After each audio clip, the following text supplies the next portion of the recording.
Gracias a ustedes por venir y por acompañarnos en este encuentro que me hace muy feliz porque siento que es un encuentro muy especial. Me siento de alguna forma un poco asustado, pero también orgulloso de entrar en un ciclo que apabulla echar un vistazo al ordenador y ver la gente que ha pasado por aquí.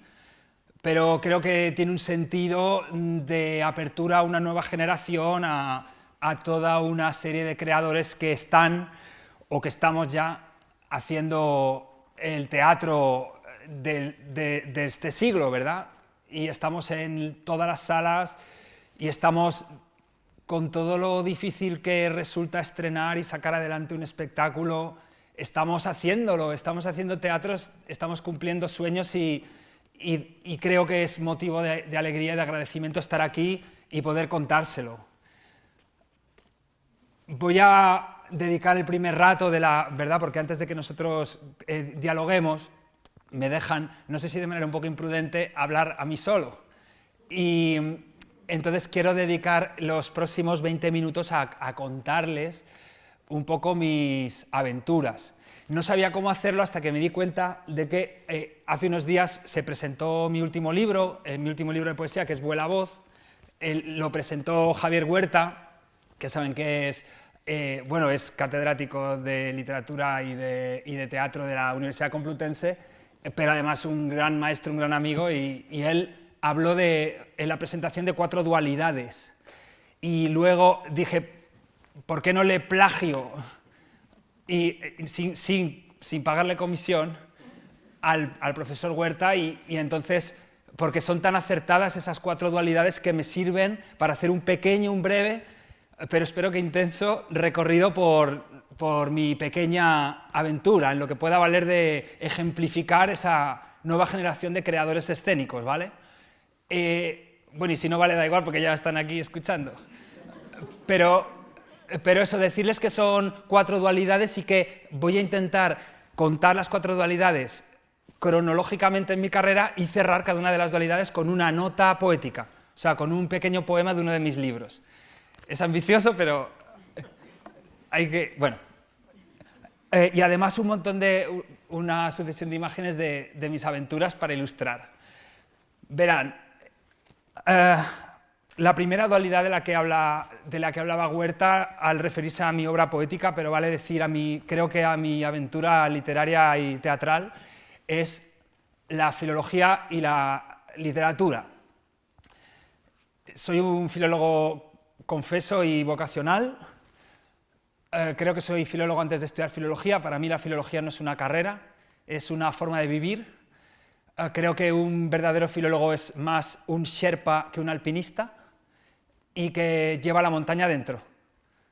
Y creo que todos los filólogos deberían aprender teatro, pero sobre todo todas las compañías de teatro deberían tener un filólogo de guardia.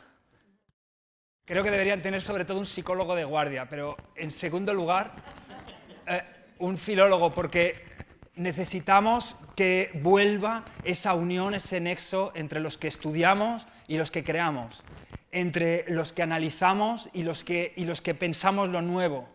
Yo creo, y me gusta sentirme heredero de la tradición del 27, del 98, del 14, de la Edad de Plata, del humanismo, de todo ese pequeño núcleo de investigadores y artistas que juntos han pensado en España como un país cultural, o sea, como si la cultura pudiera llegar a ser, en algún momento en este país tan bizarro, una cuestión de Estado.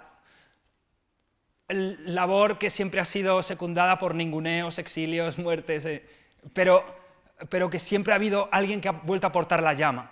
No sé si con demasiado optimismo, me siento heredero de ese espíritu y creo que es una razón para vivir y para crear. Para ilustrar este amor y este vínculo entre filología y literatura, voy a empezar con una imagen que creo que podría contar toda la conferencia ya sola.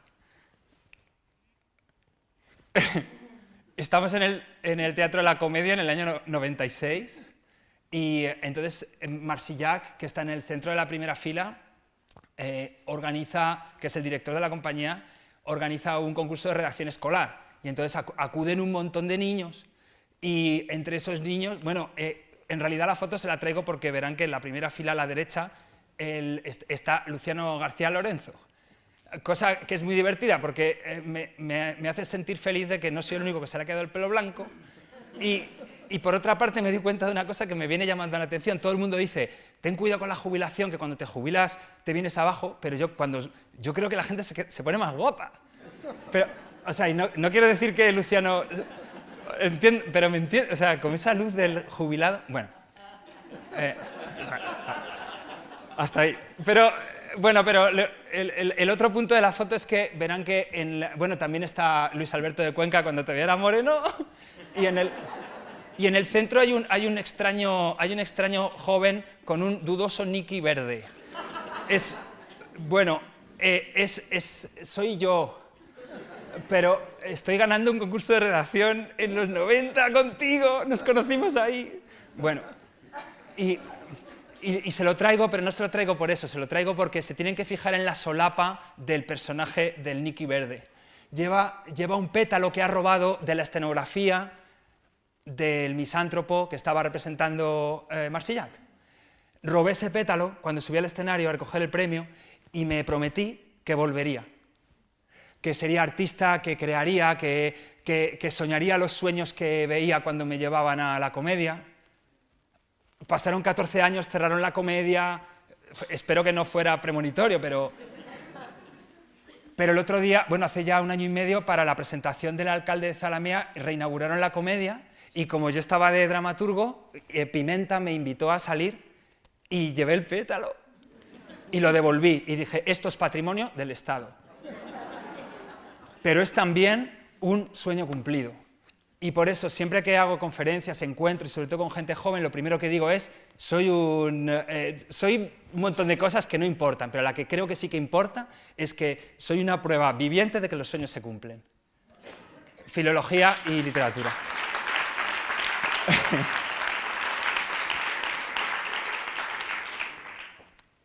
Nombres, sombras de cuerpos por la página blanca, por la pared del sueño. Cuerpos, nombres de sombra. Entre paredes blancas late la tinta roja. Cuerpos y nombres. Tiempo. Amar, decir palabras y después el silencio.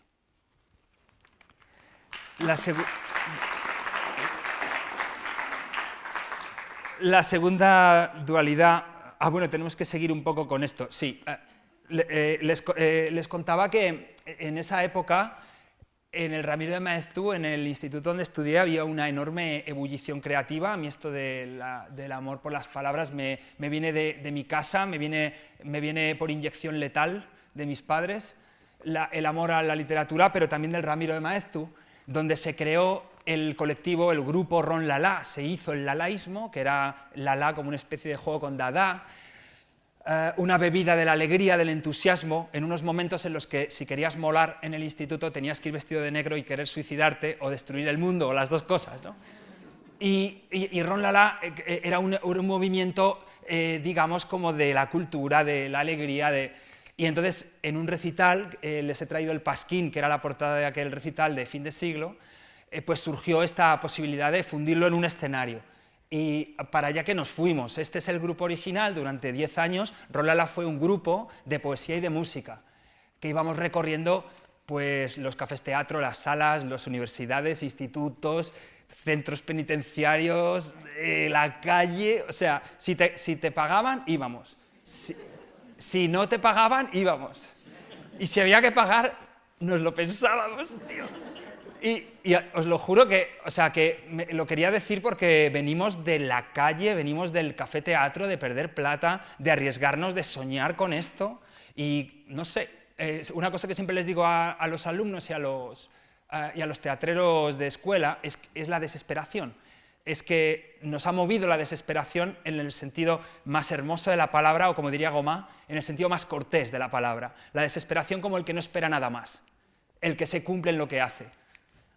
En el Libertad 8, ven que ahí ya no llevaba el niqui verde, Es donde nos hicimos fuertes, donde todos los últimos domingos de cada mes presentábamos nuestras obras, se iba llenando y nos sorprendía aquello. Y aquí está nuestra primera foto de quinteto, la primera foto que nos hicimos en un estudio. O sea, claro, es que venimos de la peseta. Mi generación ha vivido entre el mundo pretecnológico y el tecnológico y así hemos vivido. Y este fue otro de los grandes hitos, una especie de compañía proto-Ron-La-La que presentó en el año 2000 en el Paraninfo de la Universidad Complutense un espectáculo que se llamaba Folla a Calderón. Pero les explico que Folla es bueno, era un congreso que hacía Javier Huerta, un congreso que se llamaba Calderón en Europa, y nos pidió a algunos alumnos que representáramos entremeses de Calderón. Y descubrimos que Folla, o nos contó Huerta, era una reunión de entremeses de piezas breves, jácaras, mojigangas, ¿vale? Entonces empapelamos la Complutense, Folla a Calderón, y se lió una, tío. Y entonces venían profesores, o sea, venían catedráticos, es que los alumnos de Huerta van a destruir... Y luego veían una nota al pie y en chiquitito ponía Folla, reunión de piezas breves, tal, del siglo... claro, sí, qué bien tus chicos, tal. Bueno, fue un espectáculo muy importante porque descubrimos que se podía hacer un teatro muy festivo, muy directo, muy poético, pero que también tocara cuestiones hondas. Calderón tuvo la culpa y este espectáculo también. La segunda dualidad de Huerta sería, por supuesto, lo oculto y lo popular, ¿vale?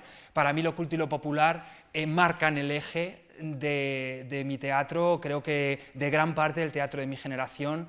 La sensación de que las fronteras se han diluido, de que lo más culto y lo más popular se tocan. Aquí tengo que hablar de nuestro querido mentor teatral. Como ven, es tan querido que en los primeros encuentros con él, siempre que había fotos de prensa, le amarrábamos o le ahorcábamos, ¿no? Es Yayo Cáceres, que es creador, músico y es el director de Ron-La-La pues desde principios de siglo, ¿no? Con él aprendimos que el teatro es deporte, que el teatro es sudor, que el teatro es presente puro y que hay que bajar, ¿no? Que todo lo cerebral baja, desciende, se hace cuerpo y es ahí cuando el chispazo se produce, cuando lo oculto se encuentra con lo popular. Para mí ha sido siempre una obsesión y me encanta contar una anécdota, que es que el año pasado estuvimos en India, estuvimos en Nueva Delhi representando en un lugar del Quijote y en un momento dado saben que el Quijote se vuelve loco en Sierra Morena y entonces empieza a escuchar en el público que la gente dice algo, Arjuna, Arjuna, no sé qué. Y luego le pregunto a la traductora del Quijote al hindi y me dijo que decían Arjuna, que es el protagonista, el héroe del Mahabharata, del poema nacional indio, porque Arjuna también se vuelve loco, en su camino del héroe se vuelve loco, y ese día me di cuenta de una cosa súper importante, o sea, te hace falta recorrer la mitad del planeta para darte cuenta de que somos los seres humanos muy poco, que estamos flotando en una cáscara de nuez todos, y que el río de abajo, o las raíces, son esos cuentos, son estas historias, ¿no? Que la cultura es popular y viceversa y que el Quijote es del planeta. ¿No? Bueno. Para mí el teatro, la poesía y la música en directo son, para nuestra generación, pero sobre todo para la siguiente, un modelo de arte, entiéndanme la palabra, que no es una expresión política, pero podría serlo, revolucionario. Porque si ya para nosotros es fuerte que alguien te esté hablando en directo, que alguien toque, que alguien actúe, que esté pasando, esas artes inmediatas son una absoluta revelación para la gente que tiene ahora 15 años, que cuando viene a vernos a Ron-La-La, a los espectáculos juveniles, entra hostil porque entra a ver al enemigo, entra a ver el polvo, entra a ver la caspa que le han contado que es la cultura y salen esperándote en la puerta del camerino para hacerse una foto contigo para el Snapchat o el... ¿Me entienden? Y es fascinante porque para ellos escribimos, para ellos actuamos, para un nuevo público de teatro. Un rapidísimo repaso por nuestros espectáculos: Mi misterio del interior, un cabaret bizarro sobre la identidad, hace 15 kilos, ahora que lo veo. Mundo y final, que planteábamos la destrucción del mundo en riguroso directo, y así sucedía todas las noches. Estuvimos pensando cómo destruir el mundo durante 3 meses, haciendo una lista de formas de destruir el mundo en escena, y al final Yayo se quedó con la más simple, que es probablemente la más metonímica y la más poética. Un actor que sale a escena, enciende una cerilla, la sopla y dice, el mundo se ha destruido, pero nosotros estamos en una nave que va de camino a Júpiter y vamos a hacer una simulación del planeta Tierra en hologramas de plastilina. Y entonces, claro, todas las noches destruíamos el mundo de facto, ¿no? Era un espectáculo todavía muy bizarro, muy rock and rollero. Luego hicimos Time al tiempo, que era una historia del tiempo, pero también una historia de gángsters, el tiempo como un gran trilero que nos engaña, y que tenía, bueno, he traído a Miguel haciendo de la cobra que te cobra, porque fue como el papel que le encumbró y también el que le hundió. Todavía no sabemos cuál de las dos cosas. Pero a la izquierda tienen un número que para mí me hizo entender muchísimo, que era el número de la abeja y la flor. Una abeja y la flor que están despidiéndose, es una escena chejoviana de una profunda tristeza para ellos, pero para el público resulta muy divertido. Y ahí me di cuenta, porque claro, ellos viven unas horas, ¿no? Una abeja y una flor, bueno, estos viven unas horas. Y entonces ellos están viendo su último atardecer, pero también su único atardecer. Y para ellos hay una melancolía infinita porque se conocieron por la mañana. Y el amor fue imposible. O sea, es Astrofisonia de Chekhov, ¿verdad? Pero como íbamos vestidos así y haciendo bzz, la gente se reía un montón, pero en lo profundo de esa risa, en lo profundo de esa cosa popular, había algo oculto, y con culto me refiero a culto, a cultivado, a de la tierra, no me refiero a intelectual. Esa es la cultura, yo creo. Y por supuesto Siglo de Oro, Siglo de Ahora, que fue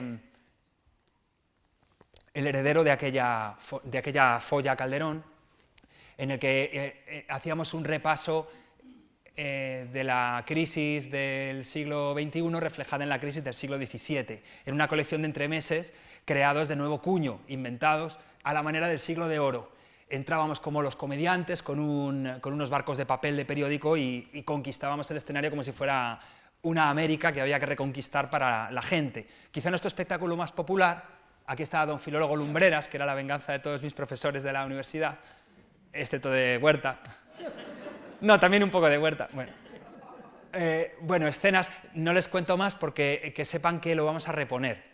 Si todo sale bien, me parece que mañana ya se da la noticia, pero ya les cuento que vamos a reponer Siglo de Oro, Siglo de Ahora en los teatros del Canal, donde lo estrenamos hace 5 años y que digamos que nos dio eso y el Max, nos dio un escalón, nos sacó del mundo alternativo, digamos, nos dio la posibilidad de encontrarnos con un público más grande.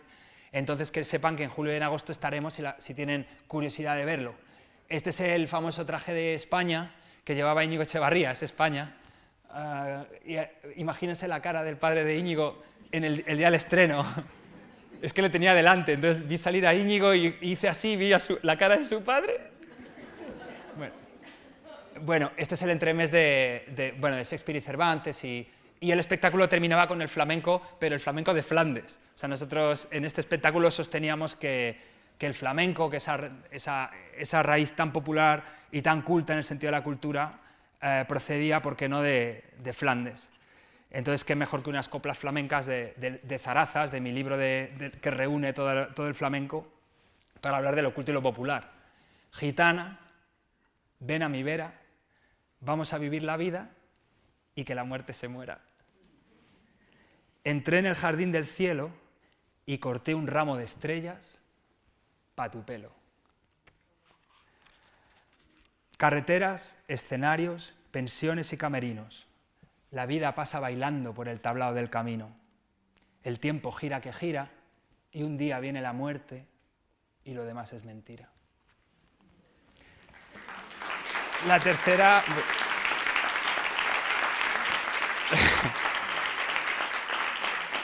La tercera dualidad sería deleite-enseñanza, porque para mí es una obligación, es una responsabilidad civil emplear o aprovechar un escenario para enseñar. Y por enseñar me refiero a lo que dice siempre Mayorga de la enseñanza, que es solo enseño lo que no sé. O sea, no a enseñar datos, sino a transmitir el amor por lo que estás haciendo y contagiarlo, que creo que es la quintesencia de la enseñanza, de lo que he vivido con mis padres profesores durante toda mi vida, ¿no? Ese amor por transmitir. Para mí es una obsesión y en nuestros espectáculos, en nuestras versiones, en mis versiones, en mis adaptaciones, siempre he tratado de dialogar con los clásicos, de no hacer una versión pura. Una cosa que siempre me gusta repetir, tratar a los clásicos con respeto pero sin reverencia, porque la reverencia es lo contrario del respeto, porque los clásicos te enseñan a mirar a los ojos y no hay nada más incendiario que un clásico, ni nada más parecido a un clásico que un adolescente. Nada más al borde de la vida y la muerte, nada más caliente, nada más emocional. Yo soy de los que creen que si aburres en un escenario, te deberían bueno, no detener, pero una multa administrativa, o sea, conmutable por penas de... ¿me entienden? Bueno, en un lugar del Quijote fue nuestra primera versión adaptación. Aquí todo el escenario era una gran biblioteca donde está Cervantes escribiendo el Quijote a tiempo real, porque para nosotros no hay Quijote sin Cervantes. Y como ven, pues los libros eran la escenografía, los libros eran campos, eran montañas, eran palacios, pero cuando aparecía un libro por dramaturgia, el libro era luz. Que eso fue una idea de Yayo que me pareció como un bonito resumen de deleite y enseñanza. El actor simplemente abría el libro así y el foco se encendía y con esto lo cerrábamos. Y bueno, y este espectáculo, bueno, aquí tienen a Montesinos, que es bueno, el sabio de la cueva, el sabio que vive dentro de la cueva, pero también a la vez la cueva. Bonito, ¿no? Y de pronto mi compañero Íñigo, que hacía el Quijote, era un muñeco de papel. Con ese tipo de ideas intentábamos jugar a ser cervantinos, sobre todo jugar a envenenar de cervantina a la gente, que saliera con ganas de leer el Quijote, que saliera enamorado, que saliera riéndose, disfrutando, que saboreara los momentos. Ser cervantino no es, creo, no es contarlo literalmente, eso es, de hecho, ser anticervantino.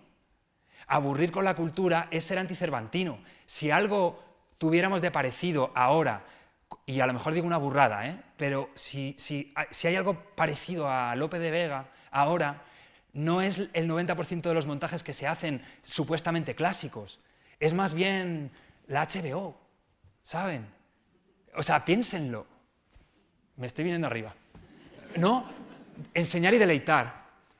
Bueno, Cervantina ha sido nuestro último espectáculo, estamos ahora de gira, nos está dando muchísimas alegrías, acabamos de venir de Colombia y nos vamos a Bulgaria, y esto está siendo un viaje alucinante porque descubres que Cervantes es del mundo. Cervantina recoge todo lo de Cervantes que no es el Quijote. Y bueno, espero que tengan ocasión de verlo en algún momento, si es que reponemos en Madrid o en otra ciudad, pero nos está dejando fascinados como lo que más divierte, lo que más alucina a la gente, lo que llega, lo que hace que la gente salga del teatro y se quiera ir a la librería a comprarse las novelas ejemplares o los entremeses, son los textos de Cervantes. No es el diálogo con él, que también, la gente se ríe, pero llega la gitanilla y se corta el aire con un cuchillo. Es una pasada de una mujer en el siglo XVII defendiendo su libertad, su libre albedrío y ser quien es. Eso es ciencia ficción. Nosotros tenemos al gran humanista humorista de la cultura mundial. ¿Por qué no hacemos de la cultura una cuestión de Estado? ¿Por qué no hacemos, igual que con Shakespeare, la cultura anglosajona? Por favor, es obvio. Nuestro gran activo es la cultura, no es el turismo. ¿Se imaginan que se dedicaran 10 minutos al día los telediarios a esto? Mira, nos fuimos al Congreso, porque el año pasado, con ser el año Cervantina y en esta coproducción de la Compañía Nacional, pues nos dieron la oportunidad y nos contaron en el Congreso. Eso fue alucinante, íbamos un poco asustados y fue alucinante, porque dices, claro, era la primera vez que unos cómicos entraban en el Congreso de los Diputados, bueno, la segunda, porque tuvimos un telonero en el 82, bueno, ustedes entienden, pero nosotros estuvimos ahí, o sea,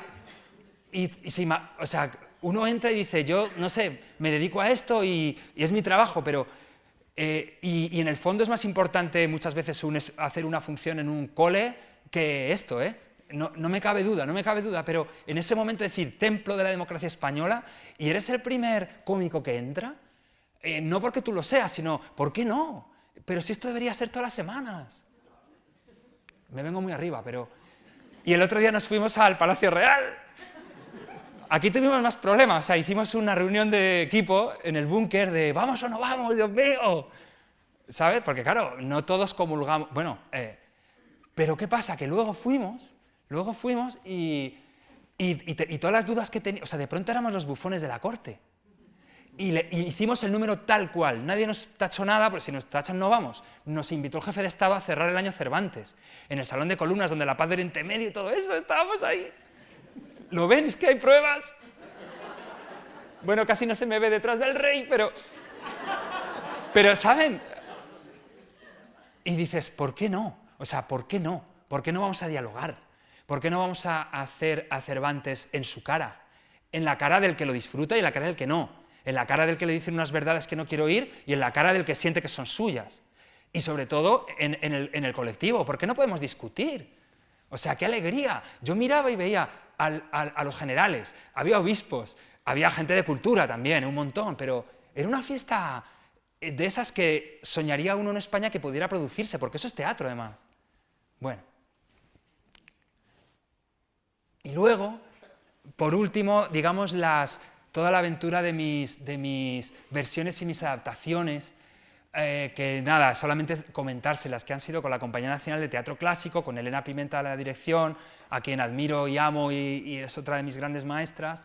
La primera fue El alcalde de Zalamea, con el gran actor, con uno de los grandes actores de la historia española, con Carmelo Gómez, ¿no? Que uno tenía la sensación de estar trabajando con una orquesta sinfónica y que venía a hacer el solo Miles Davis. O sea, era como Camarón, no sé, un choque de trenes. Bueno, eso, el alcalde de Zalamea con este señor y el perro del hortelano, que está todavía de gira, todavía se puede ver por allí, que, bueno, hoy he traído como a los protagonistas hoy de todas, ahora que os veo. Bueno, el perro del hortelano, que es la función que está ahora de gira, el elenco, mi querida Marta Poveda, que nos va a acompañar en la lectura de esta tarde, y nada, contarles que estamos ahora creando La Dama Duende, la versión de La Dama Duende que estrenaremos en Almagro en julio.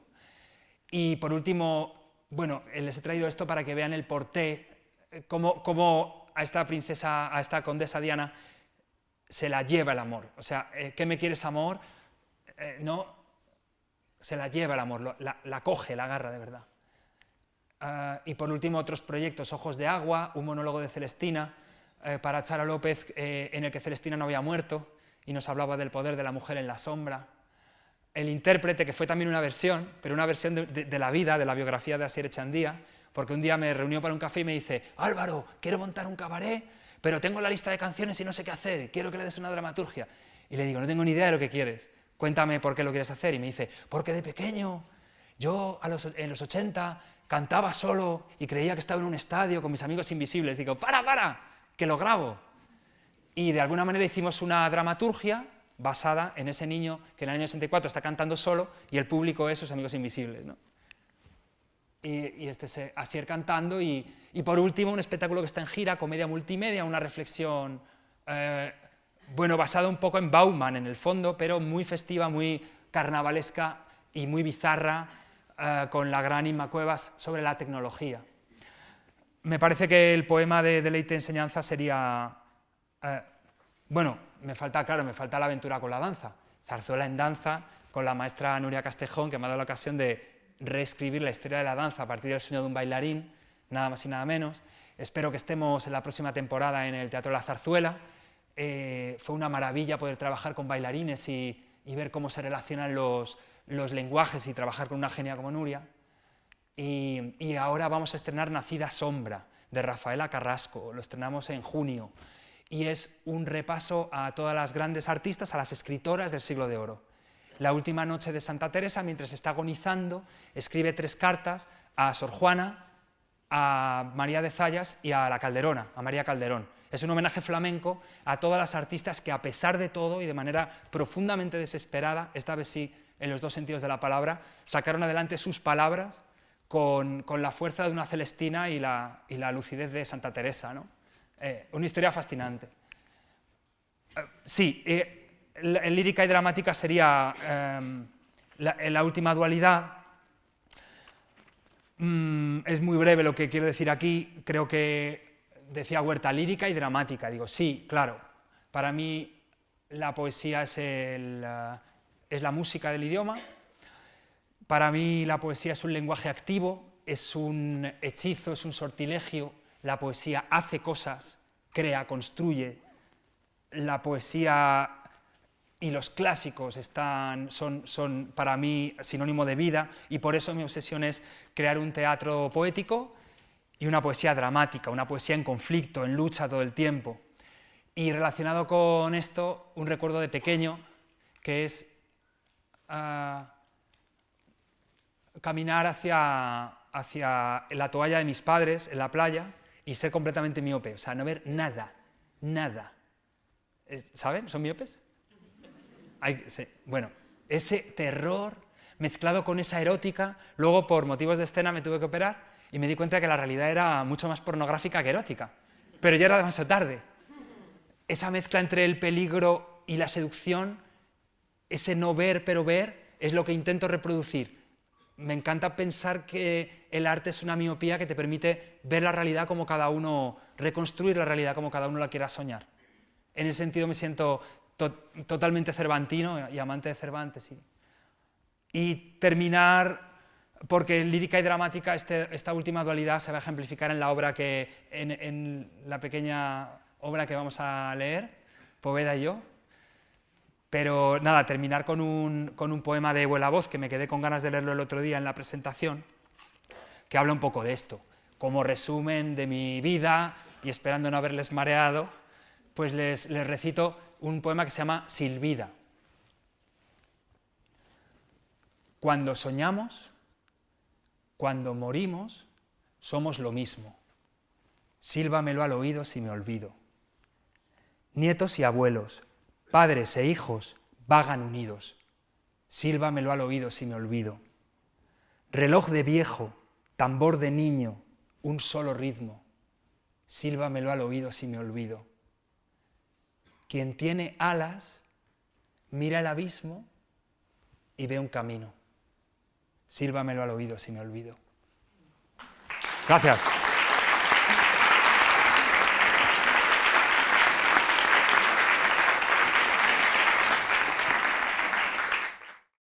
Para mí, de verdad, que cuando pensamos en Álvaro Tato, el profesor Javier Huerta Calvo, que es uno de los protagonistas ahora mismo de lo que algunos hicimos hace muchos años, que es intentar algo que él ha mencionado y ha desarrollado en el primer punto de su intervención, es decir, la filología y el teatro, la filología y la práctica. A mí me gustaría tener el mismo entusiasmo que tiene él. Generalmente yo sé que aquí hay, porque en muchas ocasiones al final del acto vienen a hablar conmigo incluso antiguos alumnos míos que son catedráticos de instituto y que han acabado, y a veces también los profesores de la universidad, han acabado por razones que a ellos no hay que culparles hasta las narices. Por eso tener aquí a Álvaro Tato da vida, ofrece ilusión. En el fondo, esa postura que ven ustedes, yo no lo conozco tanto, Javier Huerta Calvo muchísimo más, pero esa postura que en ocasiones tiene casi de adolescente es una verdadera maravilla. Es una verdadera maravilla porque eso todavía lleva consigo esa ilusión cervantina, si quieren ustedes llamarla, o esa ilusión también pícara, también a veces vallinclanesca, que ha bebido en los géneros breves, es decir, en los entremeses, en las jácaras, en las mojigangas, que hace 30 años estaban completamente olvidadas dentro del estudio de la literatura y que hemos intentado durante estas décadas ponerlas en evidencia como una parte importante en la cual se refleja la historia de España, no solo del siglo XVI y XVII, sino la historia de España desde entonces hasta hoy. Él lo ha visto muy bien, lo utiliza muy bien. Yo voy a dialogar y a preguntarle cosas, pero sí me gustaría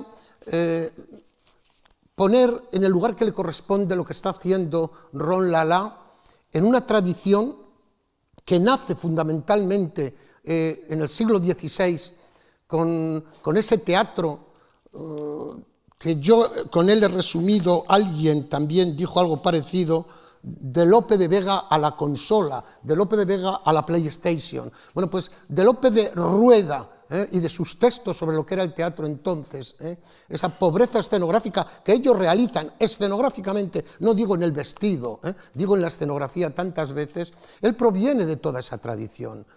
Él proviene de una palabra que ha empleado, una palabra peligrosísima, dependiendo en los círculos en que nos movamos, que es la palabra popular, la palabra tradicional, y que él lo ha unido a la palabra culto, no en el sentido de intelectualidad pesada, sino en el sentido, como él ha dicho, de cultivada, es decir, de una cultura viva, una cultura que incluso nace desde abajo, ¿no? Y permíteme que antes de que te haga la primera pregunta o el primer comentario, yo recuerde, para enmarcarlo, en esa tradición que más cercana a nosotros está en Valle Inclán, pero que quede una cosa clara, es decir, este hombre es de una versatilidad extraordinaria, como ustedes han podido comprobar. Y si yo ahora me detuviera demasiado en Valle Inclán, estoy seguro que alguien levantaría la mano y diría, y Antonio Machado, porque ¿qué son esos aforismos, llamémoslo de alguna manera, que ha leído? Pero si eso es puro Machado, eso es puro Machado absolutamente, ¿eh? Pero él se inserta sobre todo, no tanto líricamente como teatralmente, en ese esperpento valleinclanesco, en ese teatro que tiene el máximo esplendor con Valle Inclán en esa práctica, pero ojo, más cercano a nosotros, él a lo mejor no lo vivió, pero para los que estuvimos cerca, incluso en el Colegio Mayor donde nacieron algunas de estas cosas, ahí está Tábano, claro. Ahí está la murga de Tábano, ahí está Castañuela 70, estrenada en el Colegio San Juan Evangelista, estando yo allí, y siendo yo subdirector de ese colegio, que me enorgullezco muchísimo de ello, porque allí empezó o continuó mucho de lo que es el resultado ahora, Álvaro Tato, en toda esa tradición, que si nos elevamos un poquito más, es decir, si saltamos un poco de lo popular a lo oculto, nos encontraríamos con Francisco Nieva también, con ese barroquismo enorme que a veces hay en los espectáculos de Ron Lala, pero que están cerca de ese barroquismo maravilloso, lingüístico, como ahora le preguntaré, del propio Francisco Nieva. Disculpen ustedes esta, para mí, introducción un poco larga, pero era necesario situarlo en esta tradición, repito, de un teatro español absolutamente extraordinario que, aunque al final en las historias del teatro a lo mejor estén en el capítulo del teatro de humor o el teatro cómico, les puedo asegurar a ustedes que es teatro cómico, es teatro de humor, pero detrás hay todo un concepto, fíjense, te voy a emplear solo una palabra, del humanismo, un concepto del hombre en el sentido más pleno de la palabra humanista. Y ahora sí que querría comentarte 3 o 4 cosas, porque no nos va a dar tiempo para mucho más, pero sí detenerme, aunque tú has dicho algo, en el lenguaje, en tu lenguaje. Tanto el lenguaje directamente de creación, como el lenguaje que parte de obras clásicas, o el lenguaje que parte, ahora me detendré también en una obra como Comedia Multimedia, que no le has dedicado tiempo porque estabas al final, pero que me parece extraordinaria. Yo diría, no sé si estás de acuerdo conmigo, en que la utilización del lenguaje par tu parto, la creación del lenguaje, hay 4 niveles. Voy rápido para que tú puedas contestar. En primer lugar, los términos convencionales, coloquiales o más cultos de lo que utilizamos habitualmente. En segundo lugar, ese vocabulario del ayer que tú o permanece o lo rompes, lo distorsionas completamente, creando incluso términos nuevos a partir de esas palabras.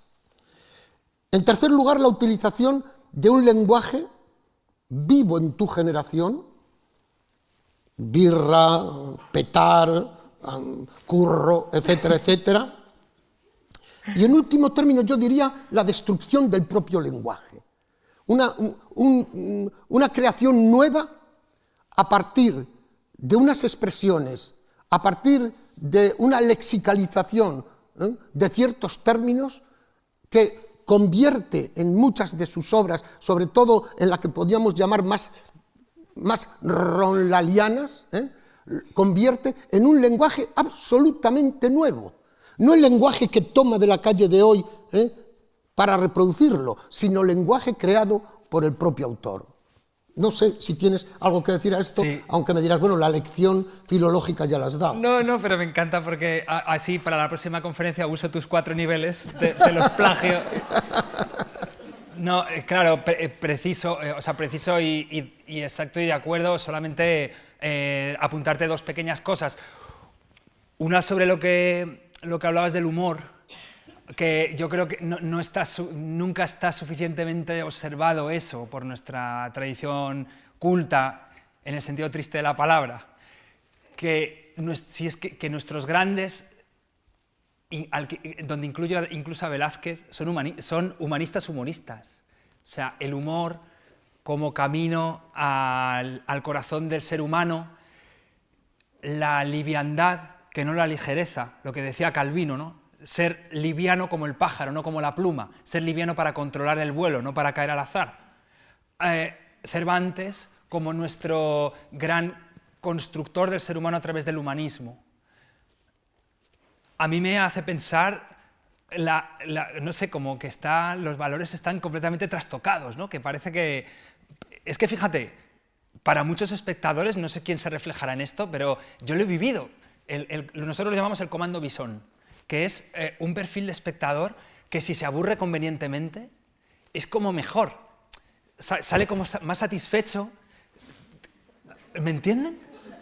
Claro, que es como, vale, claro, yo acepto la risa, acepto el placer, pero llego al teatro y con Rola le cuesta mucho con el comando Bisón despertarles, tardan un poco más, llegan, pero hay que romper una cantidad de barreras. Luego ves a los jóvenes y van, risa, y cuando se dan cuenta están llorando porque les sorprendiste por algún lado o que no se esperaban. Entonces nada, esa observación con el humor, que creo que tiene que ver mucho con esto que dices del lenguaje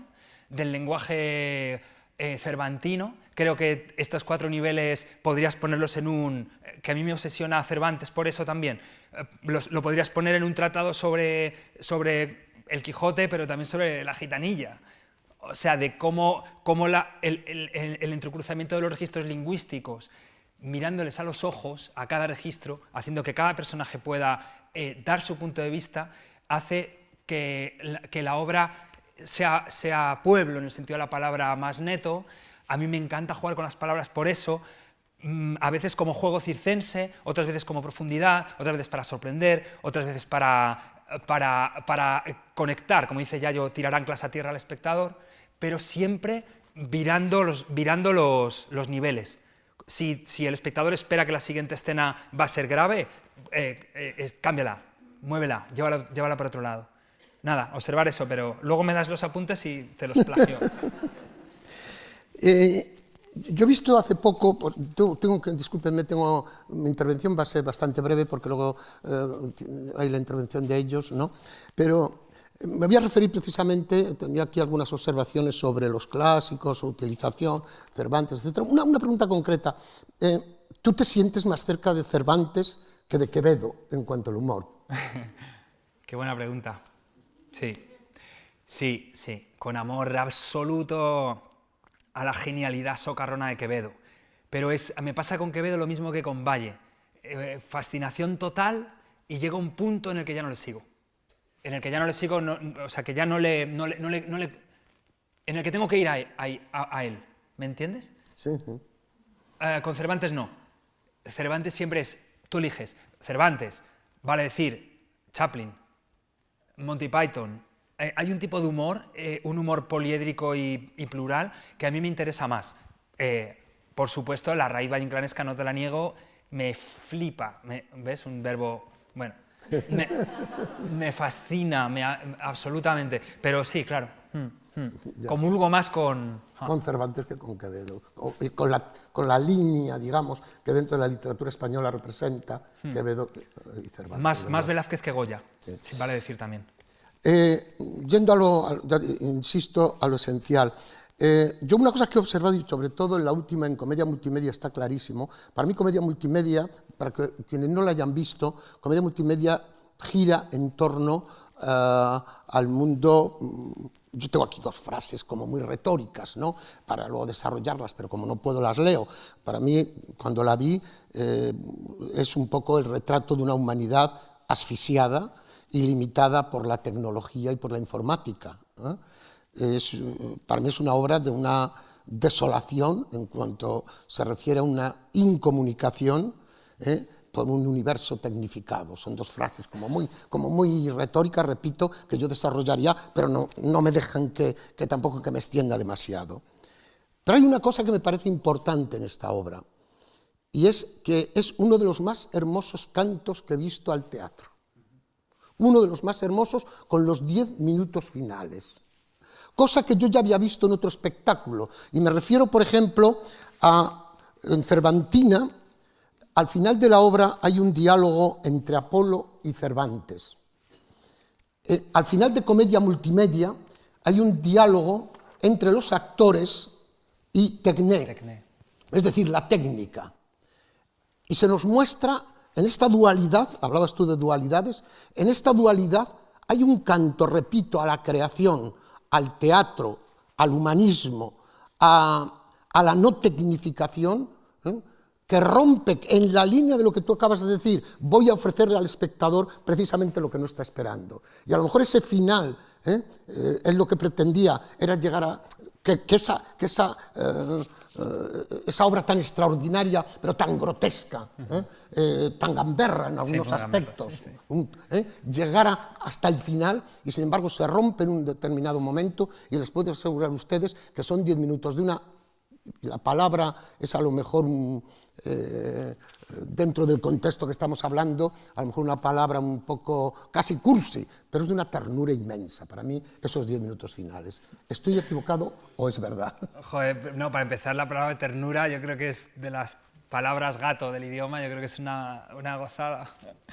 Sí, la pretensión era esa, la pretensión era cortar en seco la gamberrada, digamos, y lanzarlo hacia otro lugar, inesperado en ese contexto, ¿no? Nosotros, bueno, para crearlo estuve leyendo mucho ya te digo, a Bauman, esa sociedad que él explica, intentar transformarla en teatro, pero sobre todo tenía a un pensador que se llama Jaron Lanier, poco conocido, porque es poco conocido, me imagino, entre nosotros, porque es uno de los padres de la informática, un músico y un gran creador. Tiene un libro que les recomiendo que se llama Contra el rebaño digital, que fue el germen de Comedia Multimedia.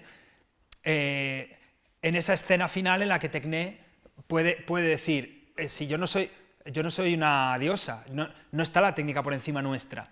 O sea, la técnica nos permite que esté hablando contigo y mirándote a los ojos y nos estén escuchando ahí. Pero lo que importa es lo que estamos hablando. O sea, bueno, eso. Que sí, esa era la idea, y fíjate que esas posibilidades de crear me surgieron a partir de Time al tiempo, de lo que les explicaba de La abeja y la flor, ¿no? Puedes hacer una comedia extremadamente gamberra, incluso por momentos como de café teatro, o sea, muy televisiva, muy plana a veces, muy jugando con referentes muy miméticos, como siempre dice Amestoy, ¿no? Con el aquí y el ahora y tal, y de pronto metes un corte y dices, ¿y si apagáramos?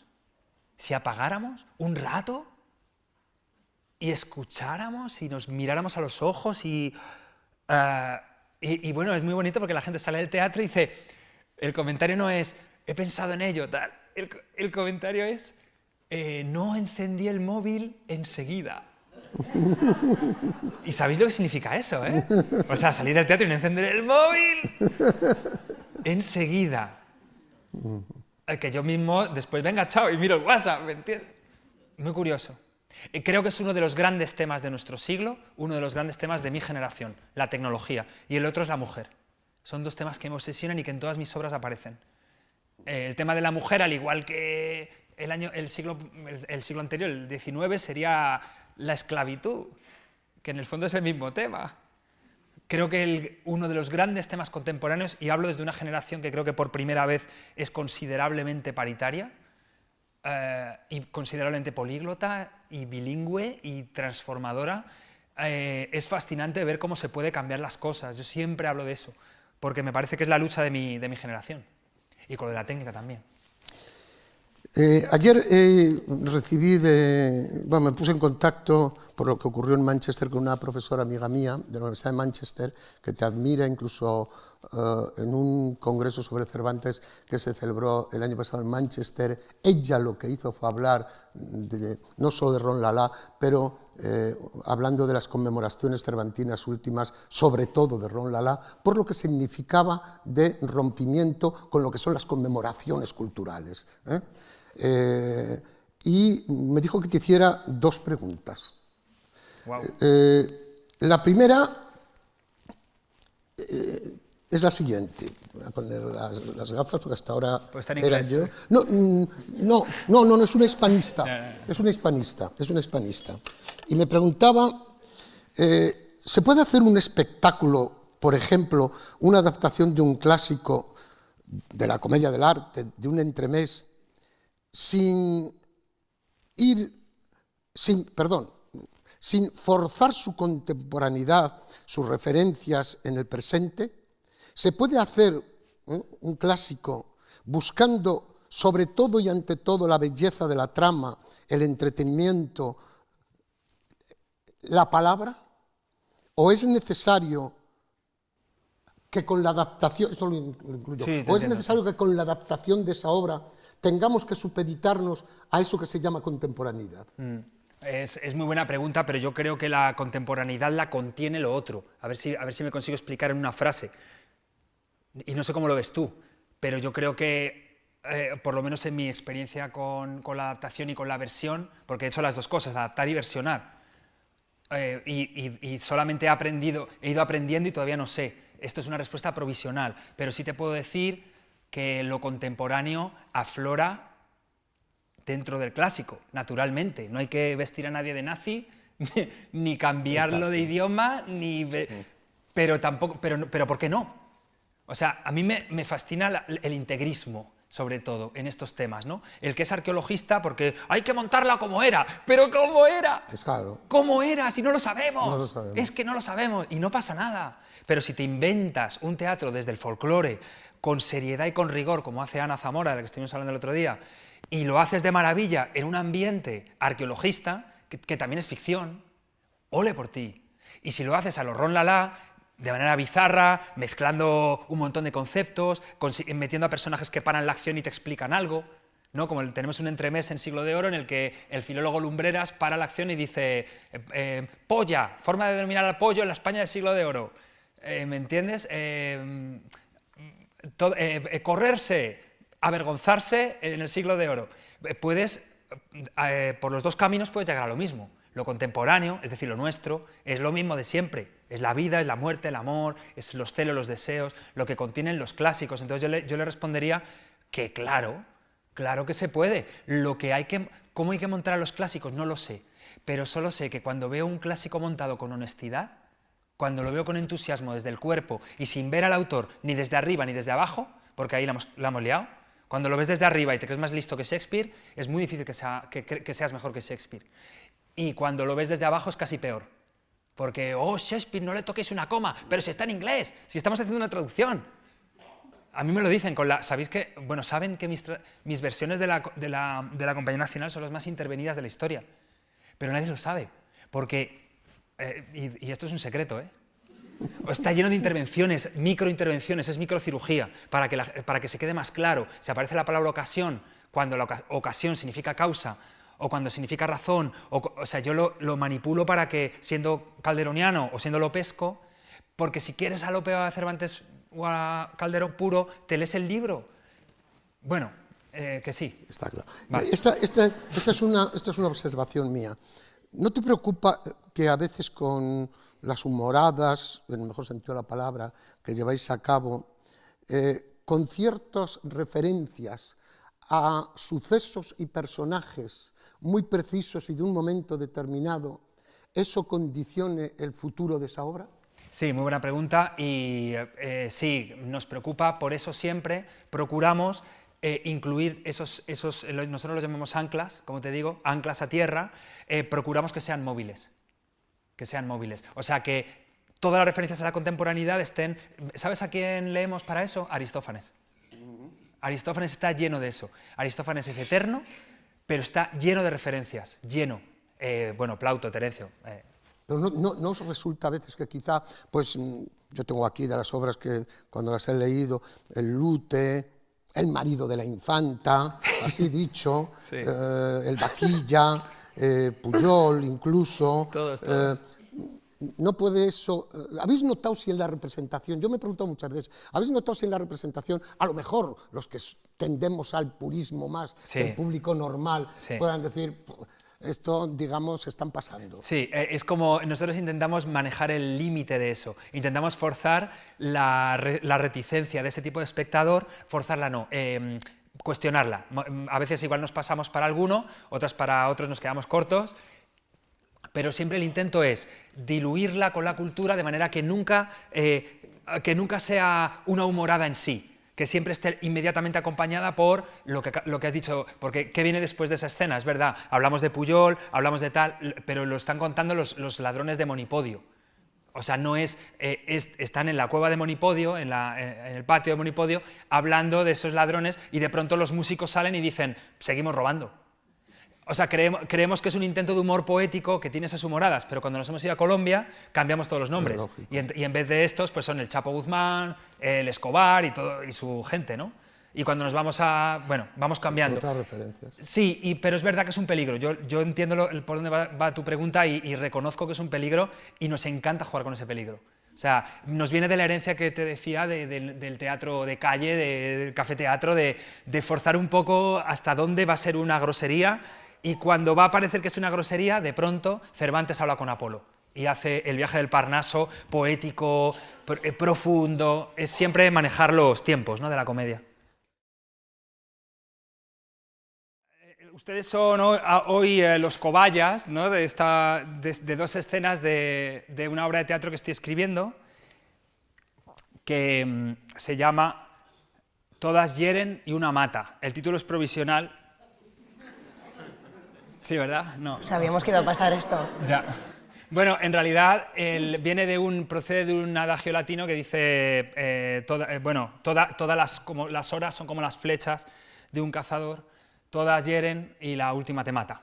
Es una obra sobre el tiempo, es una obra sobre el amor, y la cosa es que la obra está en verso, o sea, la obra es una comedia clásica. La idea es hacer una comedia barroca, pero tal cual, ¿eh? O sea, con sus décimas, sus redondillas, sus romances, sus sonetos, respetando como si, imagínense que un discípulo epigonal de Lope se hubiera pasado de Estramonio y tuviera la posibilidad de viajar en el tiempo. Esa es un poco la idea, porque va a haber viajes en el tiempo, pero no vamos a leer solamente dos escenas, que son dos escenas de amor, o las dos escenas de amor de la obra. Entonces, como tenemos más personajes, el elenco es más amplio, pues Marta y yo vamos a tener que doblar. Verán, la protagonista de Todas hieren y una mata, título provisional, es Aurora, que va a representar la Marta. Aurora es una dama del siglo XVII que tiene un problemón, que es que, bueno, ya se lo cuento, que lee. Y lee tanto que tiene una biblioteca escondida en su jardín, entierra los libros. No todo. ¿No? Vale. Bueno, Aurora. Y luego tiene dos pretensores, dos pretendientes. Uno de ellos es Don Daniel, ¿vale? Que va a ser la gorra. ¿Sí? Don Daniel, el joven impetuoso, eso lo puedo contar. Y el corregidor. El corregidor es un hombre ya entrado en años. Bueno, entonces se han enterado, ¿verdad? Él será el corregidor, él será Don Daniel y también tenemos a Teresa, que es la criada de Aurora, ¿vale? Entonces vamos con dos escenas. La primera escena es la que está Aurora en su jardín leyendo. Por cierto, esto primero que va a leer es la traducción del poema, de un fragmento del poema del Carpe Diem de Horacio, en verso clásico. Vamos allá. No te preocupe tu muerte. Sé sabia, goza del vino, olvídate del destino que te haya tocado en suerte, pues mientras Leucona mía, no cesa el tiempo de huir. No fíes del porvenir y disfruta de este día. Señora, Teresa, ya es tarde. no tanto, queda algo de luz con que pueda bordar. ¿Tanta prisa os da terminar vuestra labor? Si nunca os gustó coser. Más que nombre de mujer, nombre de hombre os es mejor. ¿Por qué? Por vuestra braveza, insolencia y bizarría, y esa sed de fantasía que nubla vuestra cabeza. Tomad ejemplo de mí, que soy feliz sin el vicio de leer. ¡Qué desperdicio perder los años así! Dais las horas por perdidas y pasáis noches en vela con cada pliego y novela que devoráis a escondidas. Cambiáis por pluma la rueca, hilo por literatura, decoro por aventura, cocina por biblioteca. Y así, que Dios no lo quiera, si nadie lo ha de impedir, quizá os pondréis a escribir o os armaréis caballera. Velad por vuestro decoro, porque muy pronto, señora, más que llamaros Aurora, os han de llamar Auroro. No me dejarás coser. Ya queda la tarde oscura. ¿Y acaso alguna lectura pudisteis entretejer? Criada cansada es la que impide mis afanes. ¿No hay en la corte galanes rendidos a vuestros pies? ¿No dices que son traidores todos los hombres? No hay duda, es sorda, pero no muda. Ven a mis brazos, no llores. Razón tenía el poeta que decía, según creo, que no hay hombre rico, feo, ni moza hermosa discreta. Retírate a tu aposento. Cuando me hayáis entregado el libro que habéis robado. ¿Qué libro? Aqueste. Lo siento, pero antes lo he de acabar. Si os descubren, No hay cuidado, marcha ahora. de buen grado. Y entonces Teresa se marcha, pero la detiene el corregidor, que está escondido escuchando. ¡Criada! Este no es lugar para varones. ¡No grites! Está tu dama. Quizá. Ten 100 escudos. Pues ya está donde necesites. ¿Te ha dicho si tiene amores? Sí tiene. ¿Sabes con quién? Con muchos, pasan de 100. ¿Ama tu ama a 100 señores? No son señores, que son adoquines de papel que con amor fiero y cruel le han robado el corazón. Sus sangres de tinta negra, sus cuerpos duros, cuadrados, y aunque secos y callados, Aurora al verlos se alegra. Por eso temo y presiento, si su padre no la azota, que se vuelva una Quijota y pierda el entendimiento. Voy a verla. Eso jamás. ¿Debo hablarla? No está bien. Otros 100 escudos ten. Entonces no se hable más. Y se queda el corregidor mirando a Aurora, que se queda cerrado el libro ya, se queda sola en su jardín. Y bebe un poco de agua. Dicen que cada hora es una flecha. Dicen que todas hieren y una mata. Que todo es vanidad, breve, bravata, porque la grave muerte nos acecha. Para tan alta llama, corta mecha me dio mi suerte en esta vida ingrata. Vivir en mi mazmorra de oro y plata hasta morir en una celda estrecha. Quisiera no entender la poesía, no haber leído nunca al sabio Horacio, el que nos invitó a gozar el día. Y en la prisión dorada de palacio, si pudiera elegir, solo querría morir veloz, por no vivir despacio. Hermosos versos, Aurora. ¿Qué hacéis, honrado señor, en mi jardín a esta hora? No tengáis miedo, señora. Vengo buscando una flor. Vuestro padre abrió la puerta, pues del jardín es el dueño, y él autorizó mi empeño sin saber que estáis despierta. Mas veros me desconcierta. No sé si velo o si sueño. ¿Cómo puede, Aurora, ser que entre tan tupida flora halle la luz de la aurora? ¿Se acaba de anochecer? ¿Qué ocultáis bajo el bordado? ¡Un libro! Es solo un misal. Entonces, mi ensueño es tal que los santos se han trocado en Virgilio y en Marcial, Horacio, Catulo, Ovidio, Safo, Homero y otros miles de altos poetas gentiles. Vuestra discreción envidio. Señor. Guardaré el secreto. Capricho raro de ver en la mujer es leer. Por favor. Os lo prometo. Lo sabrá mi padre. No, más cuidado, Aurora, os pido. Pues algún libro prohibido más de una vida costó, y en una dama es mal visto el estudio y las lecturas, salvo esas mujeres puras que abrazan a Jesucristo. Me retiro a mi aposento. ¿Aún es temprano? Señor. Esperad solo un momento, pues sin vuestra luz presiento que nunca hallaré mi flor. ¿Qué flor buscáis? No sé el nombre. Huele a verso de poeta. Y es tan menuda y discreta que nunca la tocó un hombre. ¿Sabéis cuál es su color? Blanca de pétalo y hoja. Dicen que es extraña flor, pues cuando siente calor, de pronto se vuelve roja. Lo mismo que el cielo puro lo mismo que el hielo puro del cielo, con sangre llora cuando lo raja la aurora. Mi señor, os aseguro que esa flor no crece aquí. Preguntadle al jardinero. Juraría por mi acero que en este jardín la vi. ¿Acero? ¿Queréis cortarla? Me basta con una hoja de aquella flor blanca y roja para en mi casa plantarla. Si mancilláis mi jardín, señor, no os cause extrañeza que se oculte en la maleza la flor.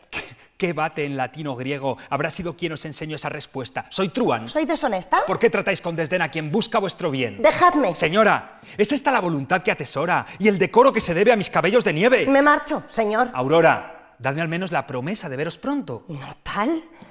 Mas, sabed que iré al corral de comedias con Teresa mañana. Adiós. Descansad. Adiós, amor, adiós, alma, fantasma de mocedad. Tu mano ha sido, en verdad, rayo de una tempestad que cerca mi pecho en calma. Dicen que amor y tiempo son hermanos, y la muerte es la madre que los junta para cazar al hombre que pregunta por la razón de tantos sueños vanos. Tensó el amor y el tiempo en vuestras manos sus flechas de belleza en flor y en punta. Vuestros labios me uncieron a su yunta y vuestros ojos fueron mis tiranos. Si el galardón sois vos, señora ingrata, si la palma triunfal es mereceros, lucharé con mi acero y con mi plata, pues aunque me emboscaron dos arqueros, cuando al amor y al tiempo los combata, morir por vos también será venceros. Segunda escena de amor. Aurora va muy pronto a misa. ¿Por qué no quiere que la molesten? ¿Quiere volver a leer? En la escena anterior hemos visto que don Daniel, que el joven impetuoso, para huir de una pendencia, que lleva toda la noche de fiesta, y para huir de una pelea se ha escondido vestido de cura en la iglesia donde viene ella a confesarse por la mañana. ¡Movidón! ¡No corras tanto, señora! ¡Refrena tu vivo paso! Que no empieza antes la misa porque camines deprisa. ¿O buscas a alguien acaso? A nadie busco, Teresa. Solo quiero ver si pasa la misa y volver a casa. ¡Es por un libro! ¡Confiesa!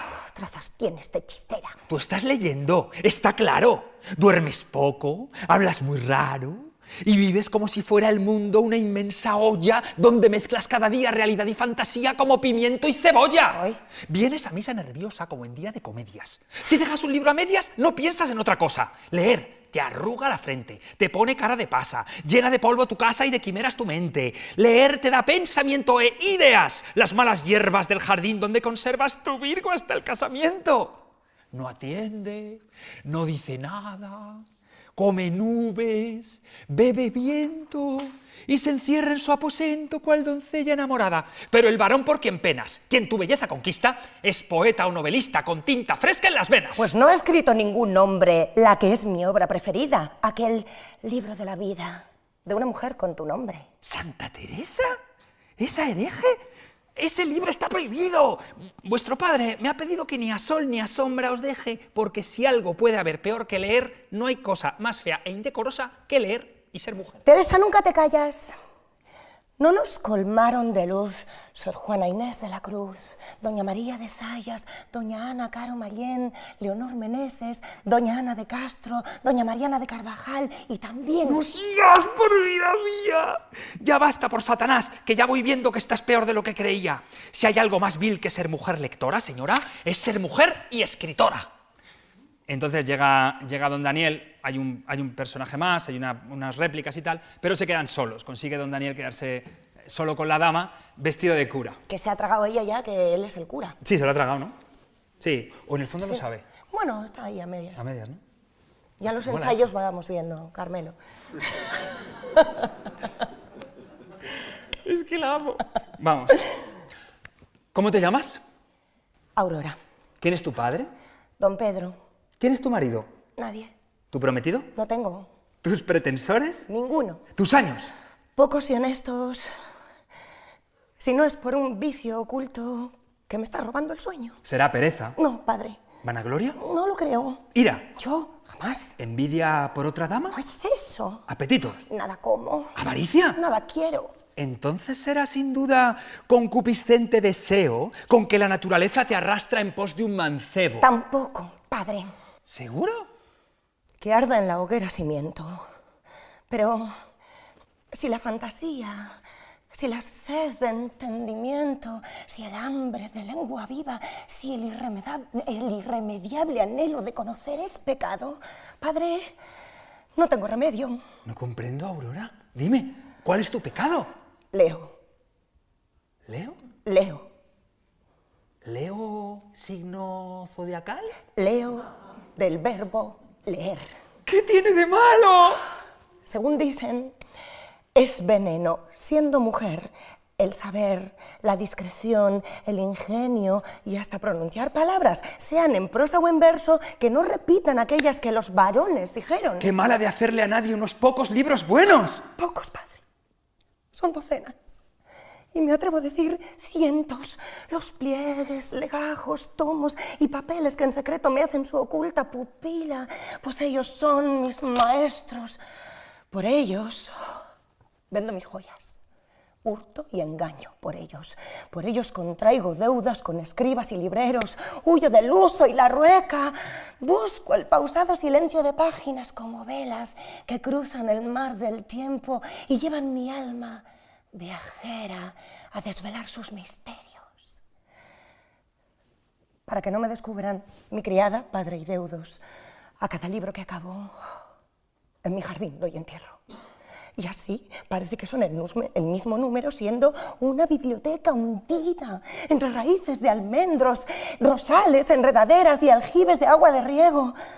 Por eso, Padre, os suplico que seáis claro y honesto. Si mi pecado es mortal, tengo el ánimo dispuesto para leer o morir. Y por muchos Padre Nuestros, Ave Marías o Glorias, Salve Reginas o credos que rece he de confesar que de nada me arrepiento. ¿Has terminado? Sí, Padre. Hija mía, yo te absuelvo si me concedes la gloria de darte en la mano un beso. ¿Pretendéis con un pecado borrar otro? Solo quiero, a cambio de tu perdón, saber a qué sabe el cielo. ¿Ardéis, Padre? ¿No sería mejor decir el infierno? ¿Infierno? Es donde no estás. Infierno es saberte lejos. Infierno es vivir sin ti. Infierno fue todo el tiempo que viví sin conocerte, pues vivía estando muerto. Infierno serán las horas que vivas y no te tengo. Serán hogueras las penas, demonios negros los celos, llamaradas las memorias, precipicios los recuerdos. Y así mi alma condenada ha de vagar por mi cuerpo hasta que tus ojos ángeles vuelvan a alzarla en su vuelo al sagrado paraíso de tu presencia. Ya entiendo en qué orden profesa, Padre. La de Judas Macabeo. Mas no han de valer engaños, trampantojos ni embelecos para trepar la muralla del juicio y discernimiento que las letras y las luces de mis papeles me dieron. Sé qué peligros me acechan por mi edad, prendas y aspecto.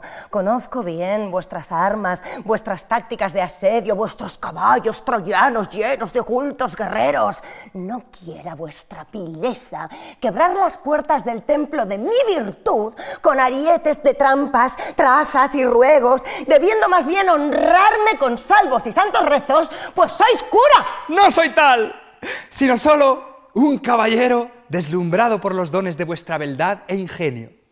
Como un ícaro he volado hacia la aurora y me quemo las alas por acercarme a esos dos rayos de fuego. Entonces todo era burla. No hay otra forma de veros. Marchad. No me deja mi alma, que arrastra hacia vos mi cuerpo como sigue a la marea, barca sin velas ni remos. Entonces me marcho yo. ¿No preguntaréis al menos mi nombre? Os llamaré Nadie. Como el fiero Polifemo llamó por salvarse Ulises. ¿No me daréis de recuerdo una cinta o un mechón? ¿Os conformaréis con esto? Sentir tu palma en mi rostro fue para mí el mejor premio.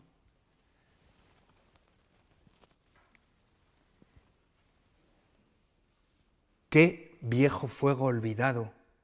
Qué nuevo fuego escondido enciende mi pecho herido. Incendia mi pecho helado. ¿Cómo vuelve del pasado? Cómo ilumina el presente. Tan hondo Tan de repente que siento el mañana arder. que siento que arde el ayer tras tantos años ausente. Llegad, nuevas ilusiones.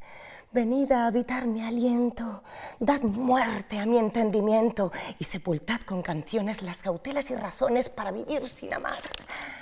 Lo mismo que mece el mar en su vasto vientre frío, el tesoro de un navío que lo quiso atravesar. Volved, ilusiones muertas, a vuestra antigua prisión, que no os vea el corazón, porque si sois descubiertas, abrirá también las puertas de mi razón y sentido, como el mar embravecido en noches de luna llena, juega a lanzar a la arena pedazos de un barco hundido. Si nunca la conociera, Si la hubiera conocido, jamás habría vivido. de joven, no envejeciera. Ahora no sé qué me espera, Bien sé que me espera ahora, mas sé que es sol mi señora. mas soy luna de esa estrella. Vivo a la sombra sin ella. Y muero por ver la aurora.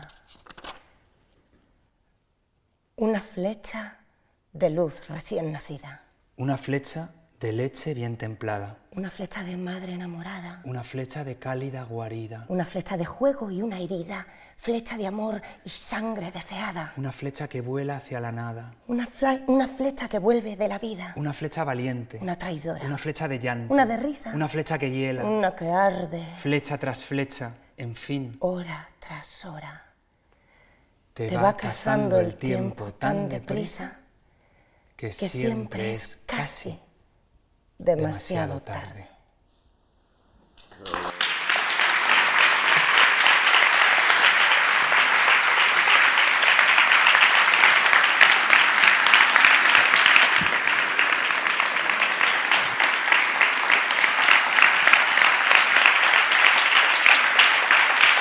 Otra vez, otra vez.